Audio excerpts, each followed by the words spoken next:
Okay. So this problem is the one that kind of seems like it's the same problem. You're going to roll we're going to roll a regular die that has the numbers 1 through 6 on it, all fair. Okay. Until you see the first 6. Okay? Yep. But if you're rolling and you get an odd number, it just doesn't count. So basically you start over. And It doesn't count as a roll? Yeah, It yeah. resets. So if you get like, 2, 2, 4, 6, that would be 4 rolls. Mm-hmm. But if you get 2, 2, 3, you just poof, So throw it away and then start over. Okay. Okay? So any sequence of rolls that you get containing an odd number, obviously an odd number before you get to the 6, because Yeah. when you see the 6 you stop, it doesn't count. How many rolls on average here until you see a 6?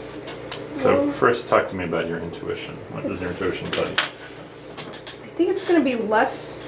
It will be less rolls on average because the longer your string of rolls is, the more likely you get an odd number and you start over. So I think sequences that count will be short. Okay. It'll be like 1, 2.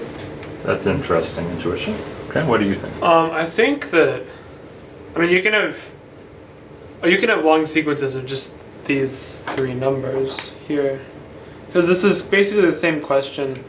You're basically rolling a 3-sided dice here, and asking how long it is before you get the 6. Mm-hmm. So, I think it should be somewhere around 3. It shouldn't be too different. Okay, so interesting. So we have a slight disagreement here. So one way of thinking about this problem, and this is why I said it seems like it's a similar problem as before, is it's just as if you're rolling a 3-sided die only. Yeah.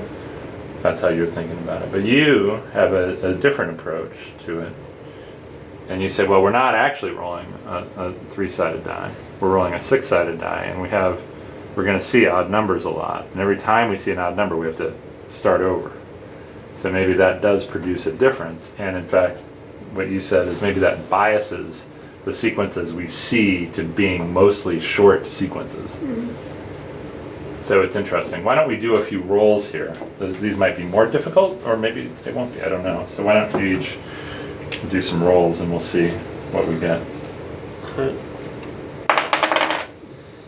No, that doesn't count. So there's a 4. 1. Oh, doesn't count. Good. 1. Oh, no, that was a 1. Doesn't count. Doesn't count. Okay, good. 2. So 1. Oh, good. 2. So 2 rolls. All right, but we had to throw out, what, 3? 3 Yeah. sequences? Mm-hmm. Okay, nice. Doesn't count. Oh, 1. All right. Let's try one more for each of you since these are longer. 1. Throw it out. How many we have to throw out? Throw out 2. Throw out 3. Throw out 4. 4. All right, good. Oh boy, throw out 5. 6. 7. 1. Okay. Alright. Throw out 1. Oh. There's 1. 1. All right. Interesting. So we had to throw out, I think it was 3 the first time. Do you remember on your first roll how many we threw out? Wasn't too many. I think it was like 2 or 3. Yeah, I wasn't keeping track. Let's say it was 2, just for fun. But here's what we're seeing. So Now, so having seen this, just as a trial, what do you think? I think overall it seems to be smaller than our first case. Like the average length seems to be shorter. Okay. Do you think? Remember when we did the first one, we got actually a sequence of 9 rolls until we saw the 5 or 6. What do you think about that happening here? I mean, in theory, it's of course possible, but not very likely.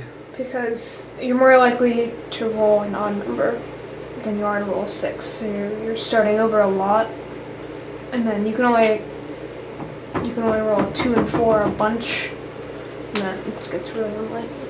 Yeah. Yeah.